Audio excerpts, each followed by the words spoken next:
የኢትዮጵያ ሕዝባዊ አብዮታዊ ፓርቲ ኢህአፓ እየተዘጋጀ የሚቀርብ ፍኖተ ዲሞክራሲ የኢትዮጵያ አንድነት ድምፅ ነው። ጤና ይስጥልኝ። እንደምን አመሻችሁ አድማጮቻችን። ዛሬ ሰኞ ግንቦት 4 ቀን 2017 ዓመተ ምህረት ነው። የደምቢ ዶሎ ዩኒቨርሲቲ ተማሪዎች የነበሩትና በአክራሪ የኦሮሞ አሸባሪዎች የታገቱት ተማሪዎች ጉዳይ እስካሁን እልባትን አላገኘም። ብዙዎቹ ልጃገረዶች የሆኑት እነዚህ የአማራ ወጣቶች ከታገቱ ሰኞ ግንቦት 4 ቀን 2053 ቀናት አለፋቸው። የወጣቶቹ ሰቆቃ ያብቃ እንበል። እስከ መቼ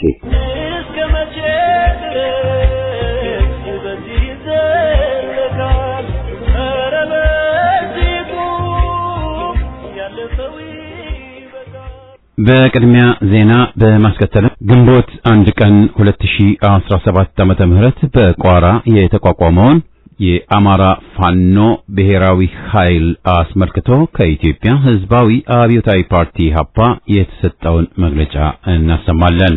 በመጨረሻም አንበሳ ሲያገሳ ጅብ እግሩን ያነሳ በሚል ርዕስ ከህይወት አሰፋ የቀረበውን ወቅታዊ ትንታኔ አሰምተን የዝግጅታችን ፍጻሜ ይሆናል።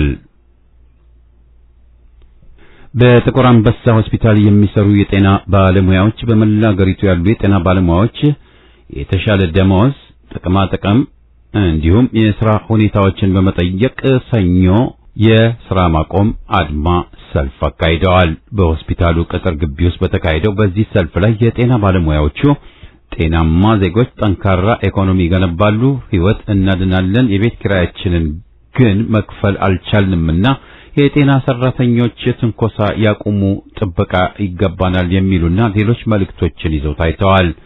በሳምንቱ መጨረሻ ላይ በደብረ ታቦር፣ ደብረ ማርቆስ፣ ባህር ዳር ጥበበ ግዮን ሆስፒታልና ፈለገ ሕይወት ሪፈራል ሆስፒታልን ጨምሮ በተለያዩ ተቋማት የሚሰሩ የጤና ባለሙያዎች ከአገር አቀፍ ንቅናቄው ጎን በመሆን ሰላማዊ ሰልፍ አካሂደዋል። በአዲስ አበባ ከተማ እንዲሁም በጎጃም፣ ጎንደርና በደቡብ ኢትዮጵያ በቀናት ልዩነት የታሰሩ የጤና ባለሙያዎች ቁጥር 5 ደርሷል። በአዲስ አበባ ከተማ ሌሎች 5 የጤና ባለሙያዎች ደግሞ ከ2 ቀን እስር በኋላ ተለቀዋል። የጤና ባለሙያዎች ለዓመታት ሲያነሷቸው የነበሩ የደሞዝና ሌሎች ጥያቄዎች የማይመለሱ ከሆነ አድማ እንደሚመቱ ከሰጡት ማስጠንቀቂያ ጋር በተያያዘ በቁጥጥር ስር የዋሉት የኢትዮጵያ የጤና ባለሙያዎች ማህበር ፕሬዝዳንት አቶ ዮናታን ዳኘውና 3 የአርባ ምንጭ አጠቃላይ ዶክተሮች ዶክተር ባርናባስ ሳሙኤል፣ ዶክተር መላኩ አልማው እንዲሁም ዶክተር ሀብታሙ ጌታቸው በአርባ ምንጭ ዩኒቨርሲቲ መምህርና በአርባ ምንጭ አጠቃላይ ሆስፒታል ዶክተሮች ናቸው። ጅማ ዞን አጋሮ ሆስፒታል ዶክተሮች በቁጥጥር ስር ከዋሉ በኋላ መፈታታቸውም ተነግሯል።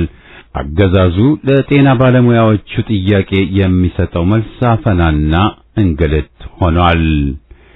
ይህ በእንዲህ እንዳለ በኢትዮጵያ የዲኤችኤል ቅርንጫፍ ኩባንያ ከ100 በላይ የሚሆኑ ሰራተኞች የሥራ ማቆም አድማ ማድረጋቸው ታውቋል።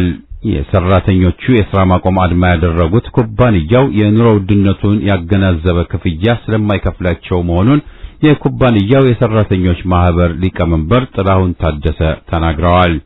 ኩባንያው ለአመራሮቹ ብቻ በቅርቡ የደሞዝ ጭማሪ አድርጓል።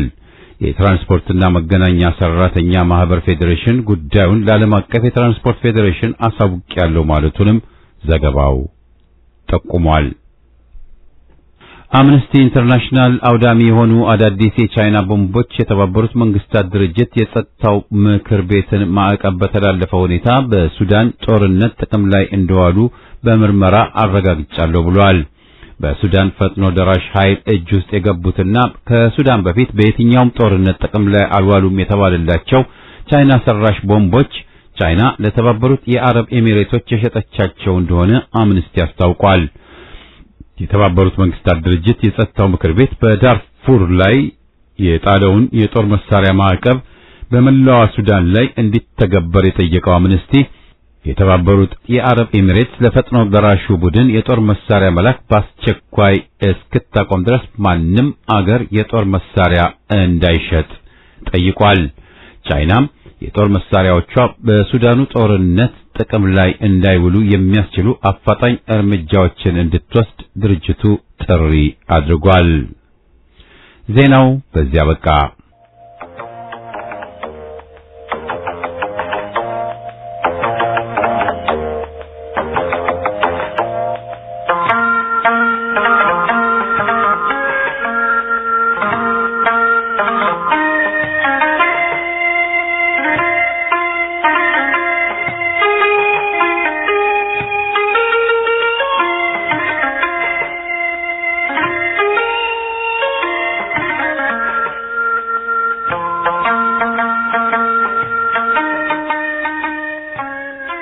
ከኢትዮጵያ ሕዝባዊ አብዮታዊ ፓርቲ ኢህአፓ የተሰጠ መግለጫ ግንቦት 2 ቀን 2017 ዓመተ ምህረት ግንቦት 1 ቀን 2017 ዓመተ ምህረት ቋራ ላይ ለተቋቋመው የአማራ ፋኖ ብሔራዊ ኃይል ኢህአፓ ሙሉ ድጋፉን ይሰጣል። በአገራችን ተጨባጭ ሁኔታ እጅግ ወሳኝና አንገብጋቢ ጥያቄ ሆኖ የቆየው የግንባርና የድርጅት ጥያቄ ዛሬ ቋራ ላይ መልስ አግኝቷል ማለት ይቻላል። ላለፉት በርካታ ዓመታት በአገራችን ውስጥ በየመድረኩ ወሳኝ የሆነ የፖለቲካ አመራር መስጠት የሚችል አንድ ጠንካራ ማዕከል መፈጠር አለበት በሚል ዜጎች ሁሉ መወያየታቸው ትክክል ነው።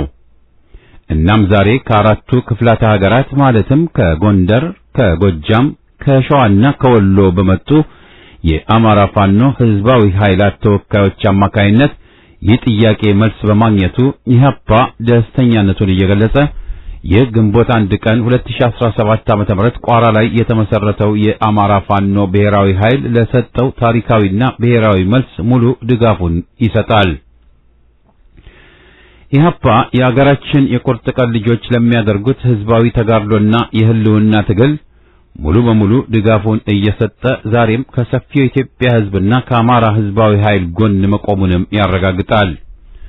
ህዝባዊ ኃይሉ ሁሉንም አገር ወዳድ ኢትዮጵያውያንን ያካተተ ሁለገብና ብሔራዊ ትግል ለማካሄድ ዝግጁ መሆኑን እያደነቀ የኦሮሞማውን የጎሳ ፖለቲካ ለማምከን ሁላችንም አብረን መነሳትና የጋራ ኢትዮጵያን መገንባት አማራጭ የሌለው ብሔራዊ ተልእኮ ነው በሚል ያሰፈረውን ህዝባዊና አገራዊ ቃል ኪዳን ኢህአፓ 100% ይጋራል። ስለሆነም ለህዝብ እኩልነት፣ ለሀገር አንድነትና ሉዓላዊነት አብረን እንታገል ሲል የአማራ ፋኖ ያቀረበውን ብሔራዊ ኃይል ጥሪ ኢህአፓ ሙሉ በሙሉ ይቀበላል። ህዝባዊ ኃይሉ የበለጠ ተጠናክሮ ይታገልና ያታገል ዘንድ ለተቋቋመው ማዕከል ኢህአፓ ሙሉ ድጋፉን ለመስጠት ዝግጁ መሆኑን አሁንም ሐቀኛው ኢህአፓ ለሐቀኛው ፋኖ ሙሉ ድጋፉን በድጋሚ ማሳወቅ ይፈልጋል። የአማራ ፋኖ ብሔራዊ ኃይል ምስረታ በአገራችን ውስጥ ለተነሳው የመሪና የድርጅት ጥያቄ ወሳኝና ወቅታዊ መልስ የሰጠ ከመሆኑም በላይ ኢህአፓ ትግሉ መመራት ያለበት በተጨባጭ በአገር ውስጥ እየታገለ በሚገኘው አርበኛና አገር ወዳድ ምሁር ጥረት በተቋቋመ አገር በቀል ድርጅት ነው ይል ለነበረው ጥያቄም ከአማራ ፋኖ ብሔራዊ ኃይል ምስረታ ጋር ተያይዞ ስለተሰጠው በቂ መልስ ድርጅቱ ደስተኛ መሆኑንም መግለጽ ይወዳል። ሌላው ኢህአፓ አብይን አገዛዝ ለመጣልና ድልን በአገራችን ውስጥ ለማረጋገጥ መጀመሪያ የህዝብን አመኔታ ያገኘ ህዝባዊ ኃይል ተጠናክሮ መውጣት ያለበት ኢትዮጵያ ውስጥ ነው ለሚለው ጽኑ እምነትና ድምዳሜውም ሙሉ የሆነ መልስ አግኝቷል።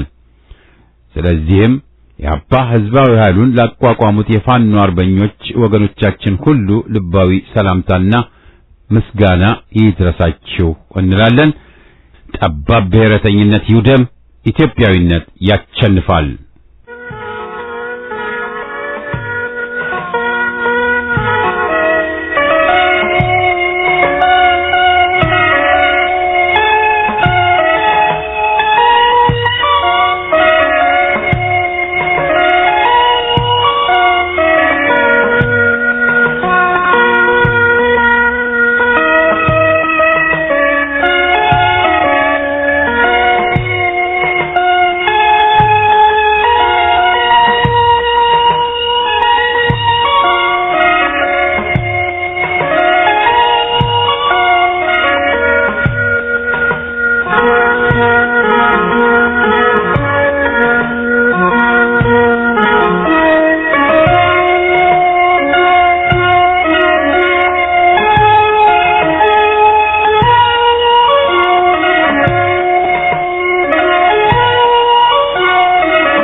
በማስከተል ወቅታዊውን የኢትዮጵያ ሁኔታ በሚመለከት አንበሳ ሲያገሳ ጅብ እግሩን ያነሳ በሚል ርዕስ ሕይወት አሰፋ የላኩልንን ጽሑፍ የመጀመሪያውን ክፍል እናሰማለን።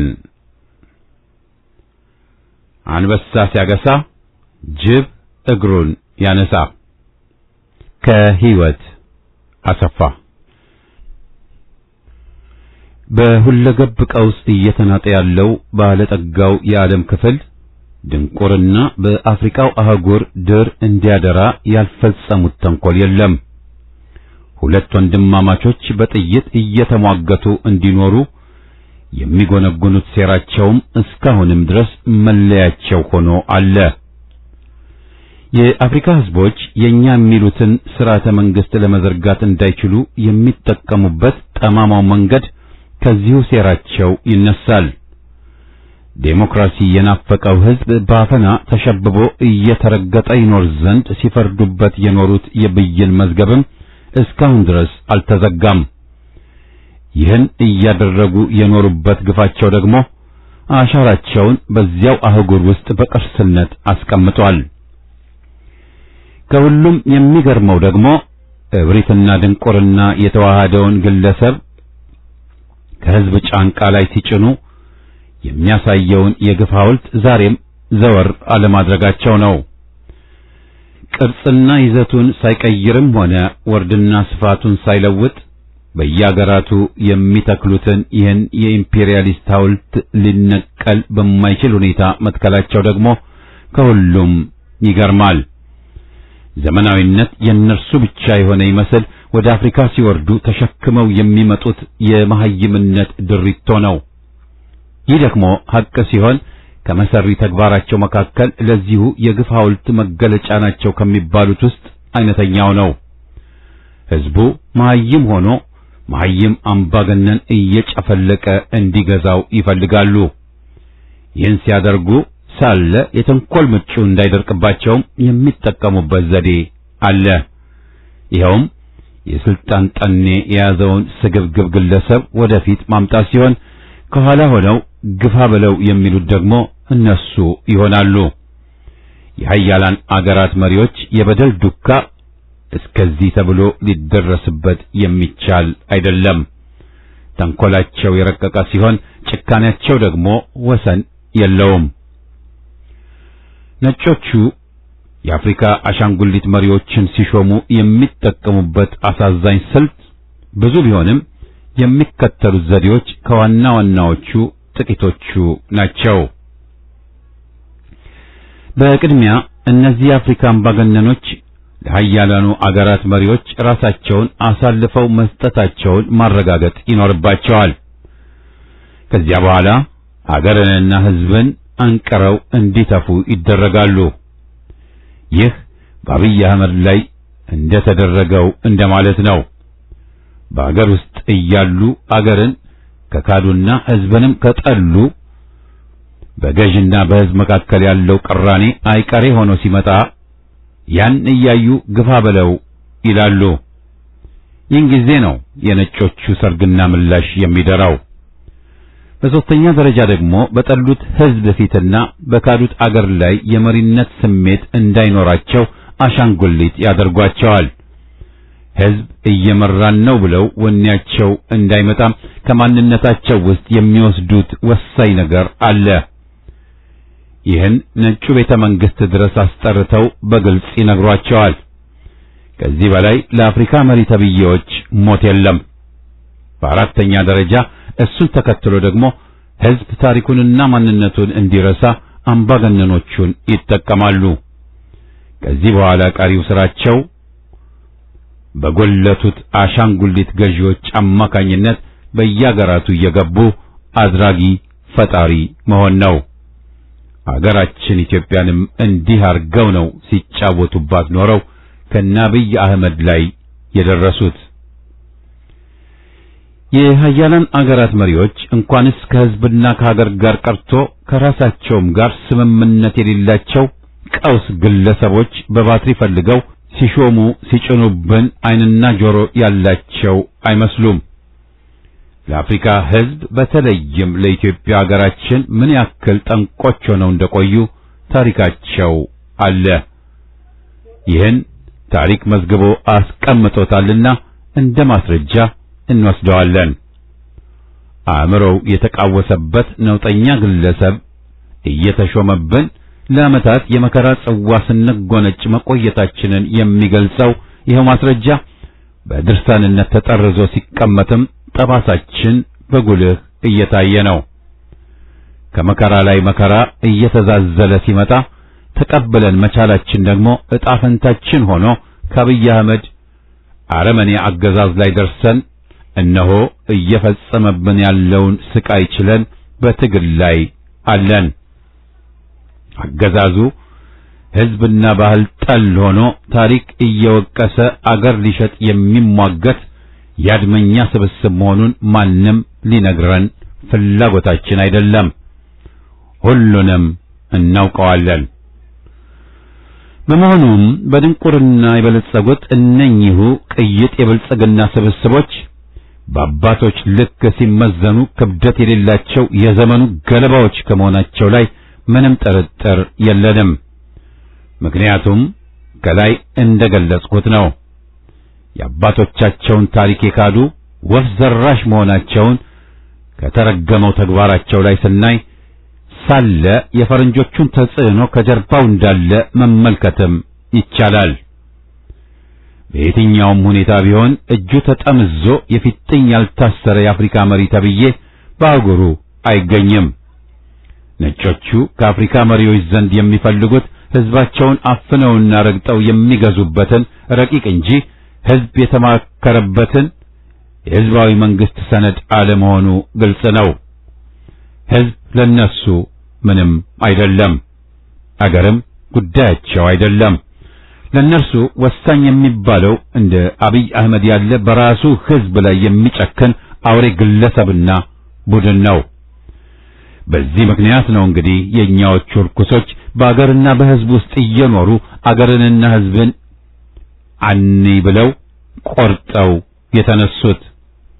ይህ ሰይጣናዊ ስራቸው ደግሞ የአባቶቻቸው እንጂ የአባቶቻችን ልጆች አለመሆናቸውን ቁልጭ አድርጎ እያሳየን አለ። በገዘፈ ሰውነታቸው የተራቆተ አእምሮ ይዘው ከታሪክ ጋር ሲጣሉ ላያቸው ሰው ሁሉ የባዶነታቸው መነሻ አፋቸው ላይ ነው።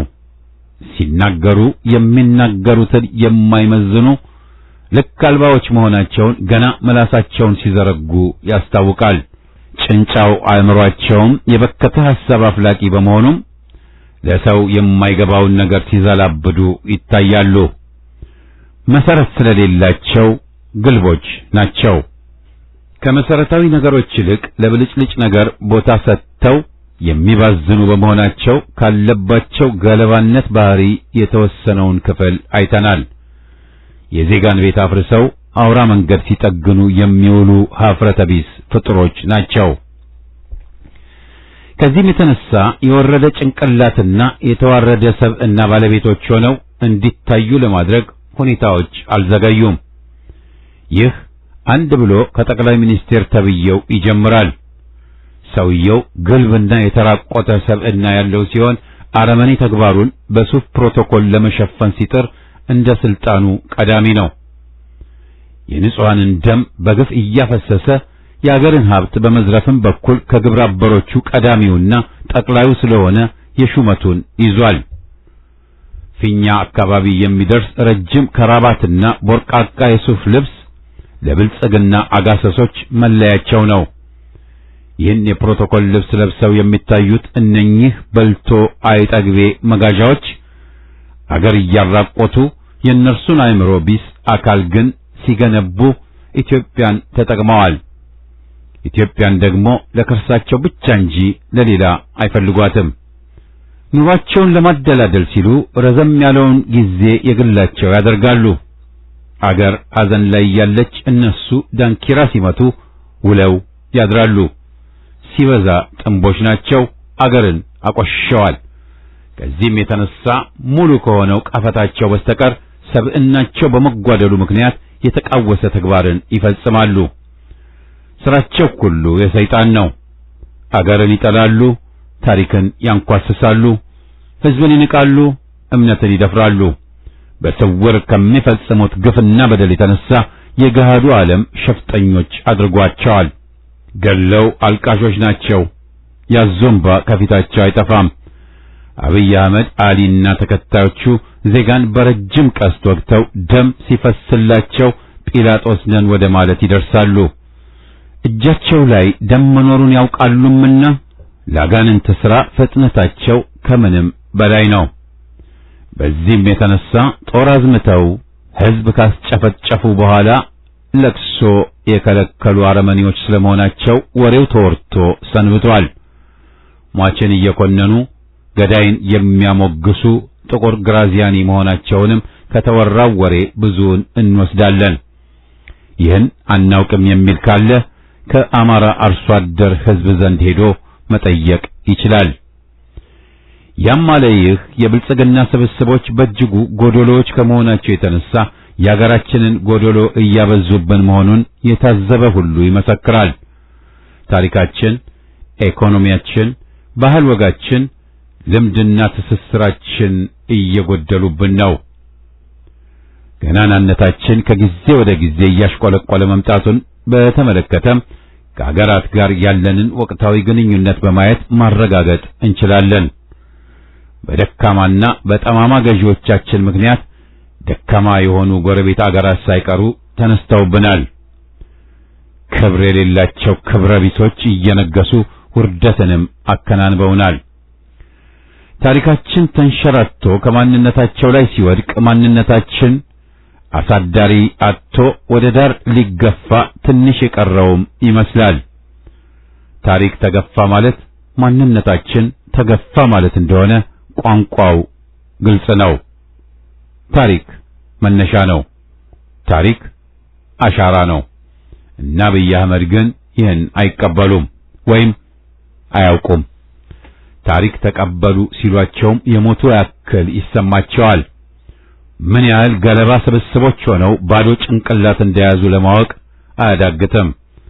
የታሪክ ጠልነት ይሁን ታሪክ ያለማወቅ ባይታወቅም አዲስ አበባ ላይ ያሰሩትን የአርበኛ ሐውልት ማየት ይቻላል። ኢትዮጵያን የሚወድ ዜጋ ሁሉ ይህን ሐውልት አስተውሎ እንዲመለከተውም እግረ መንገዴን እጠቁማለሁ። በቀደመው የአራት ኪሎ የሰማዕታት ሐውልትና አሁን ኦህዴድ ባሰራው የአርበኞች ሐውልት መካከል ሰፊ ልዩነት አለ። ሐውልቱ ሐውልት አይመስልም። በሐውልቱ ዙሪያ የተቀረጸው የሰዎች ምስልም የመነኩሴ እንጂ የአርበኛ አይመስልም፣ ሊመስልም አይችልም። ይህ ደግሞ የታሪክ ጠልነታቸው ወይም ታሪክ ያለማወቃቸው ባህሪ በመሆኑ እንጂ ለሐውልት ሥራ የሚያሰማሩት ባለሙያ አጥተው እንዳልሆነ ግልጽ ነው። በደፈናው ሀገር ለማጥፋት እንጂ የሀገርን ታሪክ አስጠብቆ ማንነትን ለማቆየት የተሰለፉ አለመሆኑን ማየት ተችሏል። በአጠቃላይ ጠማማ መሪ ጠማማ ታሪክ ይዞ ይመጣል። ጠማማ ትውልድ ደግሞ የተሰጠውን ጠማማ ታሪክ አንጠልጥሎ ይዞራል። እየሆነና እየታየ ያለው ይህ ነው። አገር በብዙ ችንካር ተወጥራ ትገኛለች። ጠማማው ትውልድም በራሱ ላይ እየፈረደ መሆኑን ከቶውንም አላወቀም።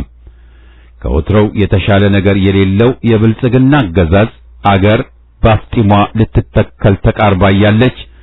ይህ ጠማማ ትውልድ ደግሞ ቢነግሩት አልሰማ ብሎ እነርሱን ተከትሏል። ታሪኩ፣ እምነቱ፣ ማንነቱና ሰብዕናው ሲገፈፍ እያየ ራቁት መሆንን መርጧል።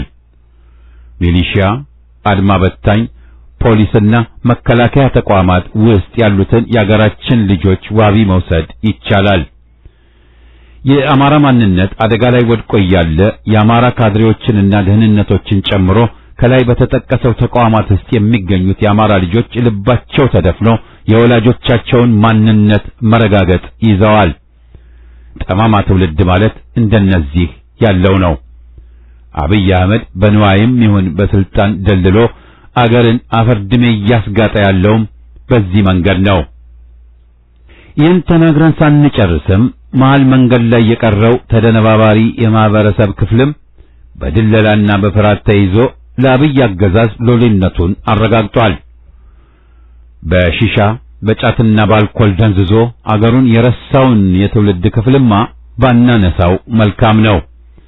ስካሩ እንዳልበረደለት ጠጪ ሰው መድምዶ ተኝቷል። ሳይጠጣም ሆነ ጠጥቶ የሚዘላበድ ሰካራም ደግሞ የጎዳናውን አንዱን ጠርዝ ይዟል። ግራ አጋቢው ብዙ ነው። አገር ደምታ እያለቀሰች እያለ በልቶና ጠጥቶ የሚዘፍንም በስቷል። እንደነኚህ ያሉት ዜጎቻችን እንዲመገቡት የሚቀርብላቸው ምግብ የመከረኛዋ ኢትዮጵያ ማዕድ መሆኑን የሚያውቁት አይመስለኝም። ሆዳቸው እስኪነረት ድረስ የሚመገቡት ምግብ የአርበኞች መከራና ስቃይ ያለበት መሆኑን ያልተረዱት ይመስላል። በግፍ ከህዝብ በሚሰበስቡት ገንዘብ በሚቆርጡት ጮማ ጫካ ላይ ውድ ደሙን እያፈሰሰ ሕይወቱን የሚገብረውን ፋኖን አስረስቷቸዋል። በአገር ውስጥ ምንም የተፈጠረ የማይመስለው ዜጋ ከወደ ማጅራቱ ዳጎስ ማለቱ አይቀርም። እርሱ የሚጨነቀው ስለሚዘርፈው ሀብትና ስለሚገነባው ሕንጻ ብቻ ነው። ፋኖ ተንከራተተ አልተንከራተተ፣ ኢህአፓ ተሰቃየ አልተሰቃየ ለሱ ምንም አይደለም። እንደ ዘመኑ ወጣቶች አባባል ከሆነ ኖርማል ነው። ይህ ሁሉ ነው እንግዲህ ለአገር ወዳድ ታጋይ አርበኞች እንቅፋት እየሆነ ያለው። ጠላት አይሏቸው ወዳጅ በየመስሪያ ቤቱ ተሰግስገው የአብይ አህመድን ዕድሜ መለመን ስራዬ ብለው የተያያዙም ከዚሁ ክፍል ይመደባሉ። አርበኛ ሲጠይቃቸው አርበኛ እየመሰሉ የባንዳን ሥራ ሲሰሩ መዋላቸው እርግጥ ነው። አሽቃባጩም በዚያው ልክ ሆኗል። ይህ በዚህ መልኩ ተገልጧል።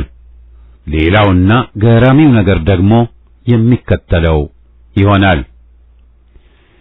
የቤተ ክርስቲያናትና የመስጊዶች ማሰሪያ ገንዘብ ከየምዕመናኑ እየተጠየቀ ሲሰበሰብ እንደኖረና ለወደፊት እንደሚኖርም ይታመናል። ይህ ደግሞ የምዕመናኑ ግዴታና የበጎ ፈቃድ ተግባር ነው። ይሁን እንጂ በአስራት በኩራትና በስለት የሚገኘውን ገንዘብ እየዘረፉ የግላቸውን የቅንጦት ኑሮ የሚያደላድሉ የቀበሮ ባህታውያንም ቤተ እምነት አካባቢ እንዳሸን ፈልተዋል። እነዚህ የእምነት አባቶች ደግሞ ብልጽግና ከሚዘርፈው የሕዝብ ሀብት አንጻር ጥቂቱን መቆንጠራቸው ነው። ይህ ተግባራቸው ደግሞ ከብልጽግናው መንጋ በተዋረድ እንዲሰለፉ አድርጓቸዋል። ቤተ ክርስቲያን ታውካለች፣ መስጊድም እንደዚሁ።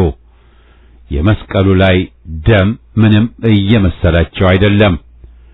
ከመስቀሉ ይልቅ ለንዋይ ሰግደዋል። አምልኮታቸው ሁሉ ዘርፈው በሚገነቡት የግል ሕንጻ ላይ ነው። መስጊድም አካባቢ ቢሆን የነብዩ መሐመድ አስተምህሮት ተረስቷል። የምዕመናኑ ገንዘብ ይዘረፋል፣ የግል ሀብት ይካበታል። ከብዙሃን ደጎች ኢማምና ሼዎች መካከል እምነታቸውንና ምዕመናንን የረሱ ጥቂት ባለጌዎች አልጠፉም። እነኚህን ደግሞ ነብዩ መሐመድ በሰማይ ይፈረዷቸዋል። ብቻ ነገሩ ብዙ ነው። እንዘርዝረው ከተባለ የአብይ አህመድ መራሹ ብልጽግና ጉዱ ብዙ ነው።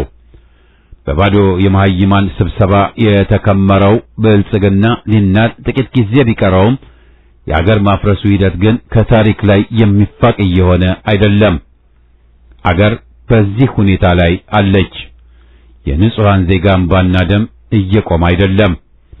የተራቡና የተራቆቱ አውሬዎች የተደበቁበት ብልጽግና ሽመልስ አብዲሳና አዳነች አቤቤ ላይ ሰፍሮ ሕዝብን ያሰቃያል።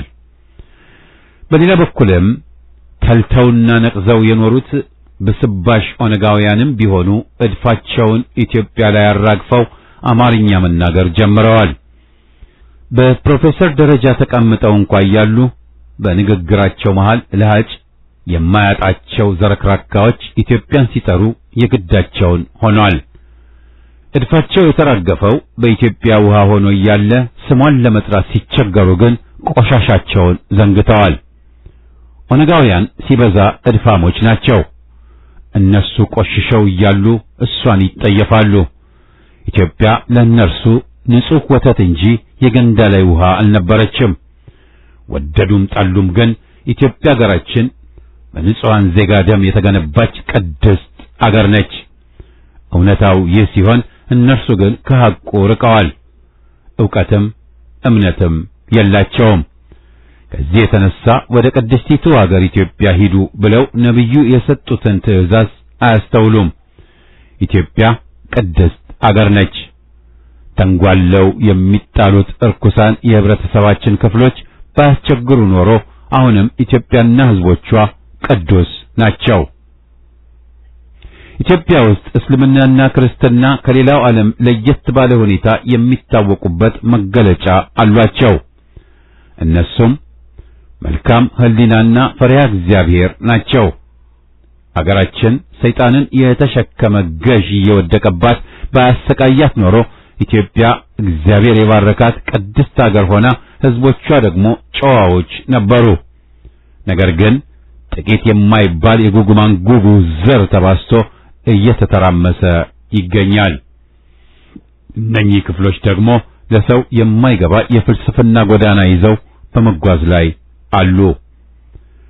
አገር በአንድ ጀንበር ነዳ ብትጠፋ ደንታቸው አይደለም።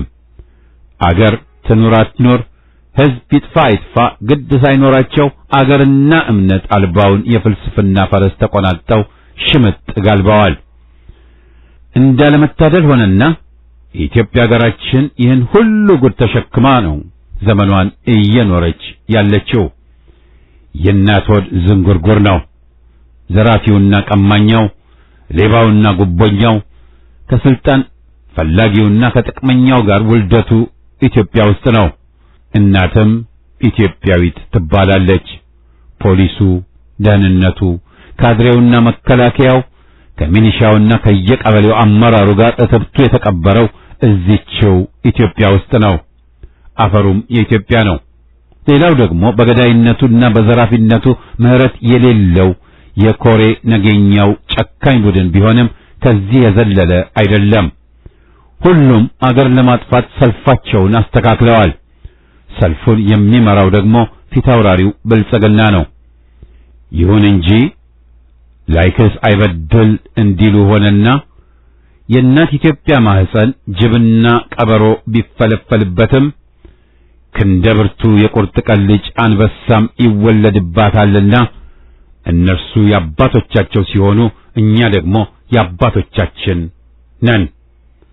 የጅብ ልጅ ጅብ ነው፣ የአንበሳ ልጅ ደግሞ አንበሳ ነው። ለቃሉ ደቦልን ተጠቅሜያለሁ። ከዚህ በተረፈ ይህን የመጀመሪያ ክፍል የሆነውን መጣጥፌን ከማጠቃለሌ በፊት ኮሬ ነገኛ ማን ነው? ተልእኮውስ ምንድነው? የሚለውን ባጭሩ ላስፈር። ኮሬ ነገኛ ተጠሪነቱ በቀጥታ ለነሽመልስ አብዲሳ ሲሆን አፈጻጸሙን ደግሞ በበላይነት አብይ አህመድ የሚከታተለው እጅግ ጨካኝ የሆነ ገዳይና ዘራፊ ቡድን ነው። ኮሬ ነገኛ ማለት በኦሮምኛ የሰላም ቡድን ወይም ኮሚቴ ማለት ሲሆን የቡድኑ ድብቅ ተልእኮዎች ግን አሳፋሪ ዝርፊያና ዘግናኝ ግድያዎች ናቸው። እንደ ህወሓቶች የሳምሬ ጨፍጫፊ መንጋ ማለት ነው። የኮሬ ነገኛ አባላት ሩሲያ ውስጥ ዋግነር በሚባል ዜጋ በተመሰረተ ቡድን ትብብርና ድጋፍ አማካኝነት እንደሰለጠነ ይታመናል። እና አብይ አህመድ ተልእኳቸው ይሳካ ዘንድ ቡድኑን የመለመሉት ከኦሮሚያ ልዩ ኃይል፣ ከኦሮሚያ ፖሊስ፣ ከመከላከያ ውስጥ ከተመረጡ የኦሮሞ ልጆች ብልጽግናን ከተቀላቀሉት ኦነጋውያን ወታደሮች እንደሆነ መረጃው አለ። ይህ ቡድን ነው በህቡ ተደራጅቶ የአማራ ህዝብን እያሰቃየ ያለው። ዝርፊያውም ሆነ ግድያው ድብቅ ነው። አብይ አህመድ የሚመራው አገዛዝ አማራ ጠል በመሆኑ የዝርፊያ ግድያውን ጥቃት በግልጽና በድብቅ ሲያደርግ ጦርነቱን ደግሞ በመሬትም በሰማይም አድርጓል። ይቀጥላል።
ሀበሽኛ የግጥም ስብስብ በሃማ ቱማ በ1992 ዓመተ ምህረት የታተመ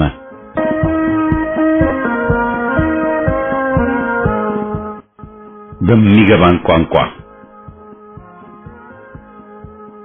አማርኛ ብለን ኦሮሚፋ ብለን ጉራግኛ ብለን አገውኛ ከዚያም ሶማሊኛ ሲዳማ አፋርኛ ሌላም ሁሉ ቋንቋችን ነው ብለን ተሞኝተን ከርመን ንቃት ጎድሎን ባሽተን ከርመን ተደናግረን ነፃ አውጪ መጣልን የሚያነጋግረን የክላሽን ቋንቋ በልዎ የቦምብኛ ቋንቋ ጸንቶ የሚያስተምረን ገሎ የሚያናግረን በሚገባን ቋንቋ የሚያነጋግረን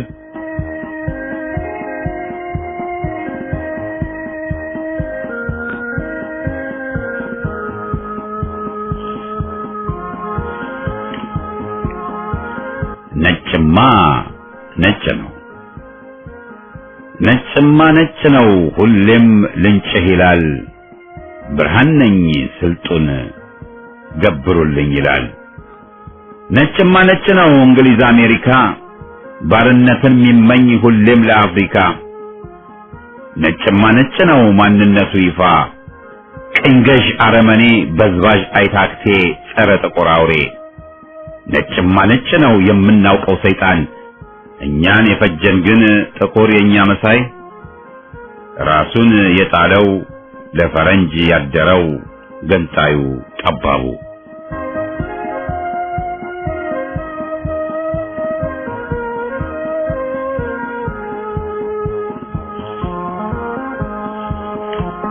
እብዱ ማን ነው ጨርቁን የጣለ ናላው የዞረ ብሎኑ ላልቶ ውሉን የሳተ ማን ነው እብድ የለየለት ራቆት ያጁ ድሪቶ አሮብን ጥሩ ለባሹ ቋንቂኛ አውሪው ሱፍ ለባሹ የተሞሸረው ሀገሩን ከጂ ልቡ የሞተው ራቁት መሆን ካሳበደማ ሕፃኑ ሁሉ መላተ ሕዝቡ አማኑኤል ገባ ያበደስ በእውነት ውሉን የሳተ አገር ወገኑን ሁሉን የካደ በንጹሃን ደም እየነገደ ለአምባገነኖች እየሰገደ ልብሱን ተላብሶ የተራቆተ